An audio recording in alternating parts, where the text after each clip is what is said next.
Thanks for tuning in to another episode. I'm so glad to be a part of your caregiving journey, that you've allowed finding a foothold to just be a part of the progress that you're making as you are finding a way to have a more fulfilled life while you're also honoring the needs of your loved ones and knowing that your needs also matter. And there is a way to do caregiving that works for you, that allows you to embrace your needs, and it allows you to hold on to the other important things that are in your life. And thank you so much for allowing Finding a Foothold to be a part of that. And as we continue the progress in 2023, I want to say just thank you. And I'm excited about the changes that are going to take place.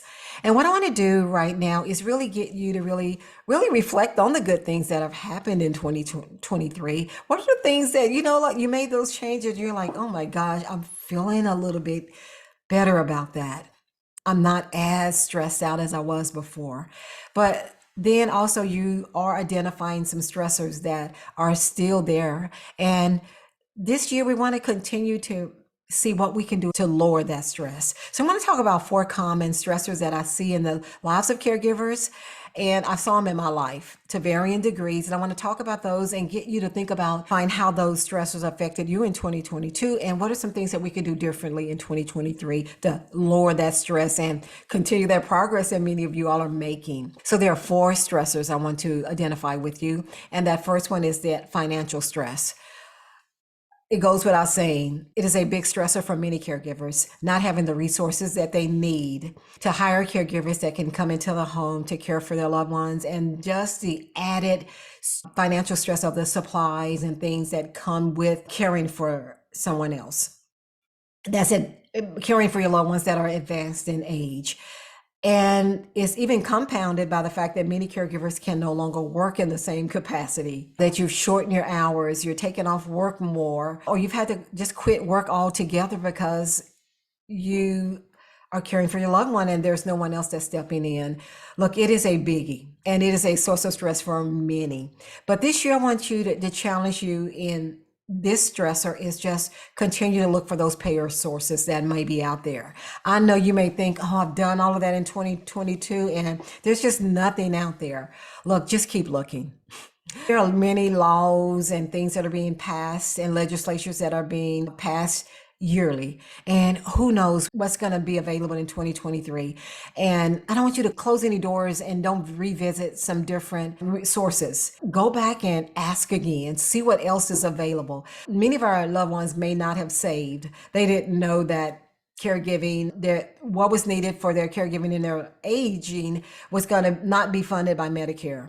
Well, they're now knowing that Medicare does not fund a lot of it, that a lot of it is Medicaid based. But there are also some areas of Medicaid funding that allows for funding of certain things, even in those higher income brackets. So do your research, do connect to local organizations that can give you a little guidance. Don't write anything off. Look, get fresh eyes for this year and see what's available to you this year in the way of looking at VA benefits. I know in the past it's always been if they served in war times that they may qualify for that in-home care or other fundings, but things have changed. There are also benefits for those who may not have served in those war times. Look, I'm not the expert on it, but there are many people. Connect with those people who are on the social media accounts that specialize in veteran affairs and getting funding, that know all the red tape, that can get through these application processes speedily so that you can get the money that you need right away. So look, don't discount that. Look at those resources. Look at those organizations associated with your loved one's diagnosis, the Cancer Society, the Parkinson's Society, the Stroke Foundations. Those organizations often get grants that may help with some respite care or may help with supplies that you can get monthly, and that can lower the cost of caregiving. So that's the number one. It was that financial stressor. Number 2, the emotional stressor. Was 2022 really emotionally just had you almost just in a bad state mentally? Emotional stress is a biggie. It is oftentimes bigger than that financial stressor.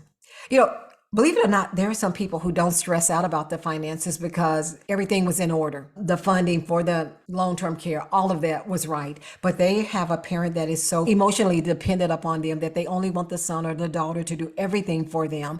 Even though they're in a facility and doing things, that they have this need to call the son or the daughter to be there constantly, and that emotional stress of catering to a parent that emotionally is so needy, or that husband that is so needy. It was the big stressor for some caregivers in 2022. What are you going to do different? Is it that you may need to talk to that person's doctor about some anxiety medications, or looking at options for counseling for them or for you, and trying to get to the root cause, especially if you're that caregiver that you are emotionally attached to your loved one in the way that you feel like you have to do everything for them, that you have to get their approval, that you want to keep doing one more thing, one more thing, one more thing, because you're trying to show that you love them, and it's never enough. You do something, they want you to do something else. You do something, and it's a non-ending cycle. Maybe it's time that you can seek some support from a mental health counselor that can really talk through the why you are responding in certain ways. And then for many of you all, you just need to know you don't have to do it. Many of us, and for me, I didn't need the counseling, but it just had me coming to the realization that, you know what, I don't have to do this. Doing things in a certain way is not the way that you prove that you love someone. You do your best. You do it with a loving heart. You do it with kindness. And you don't, and whether they are accepting of it or not, it's your 100% is your 100%. And many of us are there.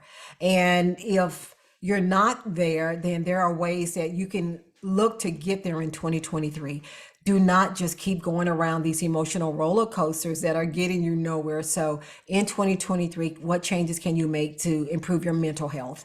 And the third point, financial as being the first.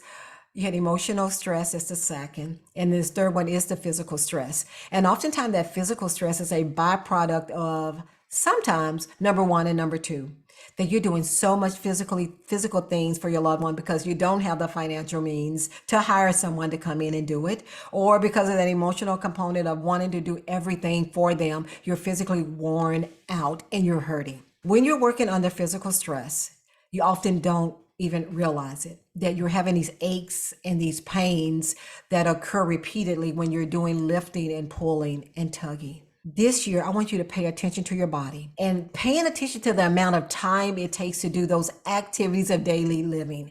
You're doing these same things every day and sometimes multiple times a day, and they're putting a lot of stress on your body, and you are really doing some harm to your body. Learning this year, what are some strategies to use? What is the correct technique to get them in and out of bed? No more letting them hug you around the neck and you lifting by your neck. No more putting stress on your wrists and on your back. What are some things that you can do differently? Learn from someone. And look, finding a foothold can help. As an occupational therapist, I would be glad to get you through the process of being through one of my group coaching programs where we go through a lot of things like that. And that the final point I want to talk to you about is that social isolation. You are socially isolated. You were socially isolated in 2022 because you had no one there to help you.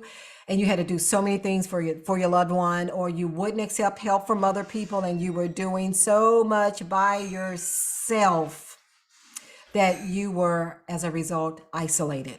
And with the social isolation, you can allow for bitterness and just all of these negative feelings to come in as you are seeing life go by, and other people are making these fun events. They're going to the parties, they're going to the anniversary celebrations, they're going to different things out in the community, and yet you feel like you're stuck at home because you have no one there to help you. So in the year of 2023, what are some things that you can do to lower the risk of the isolation? And the things that you can do are just communicate your needs to others, and not communicating them to the same people that are not going to help. finding new people that you can reach out to. Now, I mentioned earlier about the organizations that may be available, like in the way of the dementia organizations, the Parkinson's, and all of those organizations. But who are these other people in your life that are asking, what can I do to help you? And you're saying, oh, nothing, I have it. No, I got it. And you're not really communicating your needs, but then yet you're not able to get out and do things with your spouse, your children, and other things that you want to participate in this year. So I want you to look into 2023. It's like, how can you end the social isolation? And you know what I want you to really think about also, even if you can't get anybody else in where you can go places right away, because this is a process. Look, none of this is going to get worked out in a couple of days or weeks. That you may need to look at what are some things that you can bring to you in the way of being active in classes online, so that you can get friendships of people that you're going to meet up with on a weekly basis or a couple of times a month in a class that you're going to get to know, and you're going to feel part of an organization, and it's going to help with some of that social isolation. So in saying all of this, let's continue the progress that we're making in caregiving, of how to reconnect to your life, how to reconnect to portions of your life. Look, things are going to be different when you're a caregiver. You're not going to be able to do everything that you were doing before, but you're going to be able to really grasp and hold on to certain key points of those, of who you were before, because they are still who you are now and who you need to be now as a caregiver. So look for ways of taking care of yourself. Don't ignore those body pains. Make those doctor's appointments that you need to make in this new year. Find those ways of eating better, eating healthier, and exercising more. All of those things can help to lower the stress of caregiving and help 2023 to be a better year as you're continuing to make the progress that you need to reconnect to your life while you're also being a caregiver. So thanks for tuning in to this episode, and I'm looking forward to what's coming ahead in this year. So look, check out the website, learn more about the Unlosing Yourself in Caregiving group coaching, and learn how people are really changing how they are doing the caregiving and living more fulfilled lives.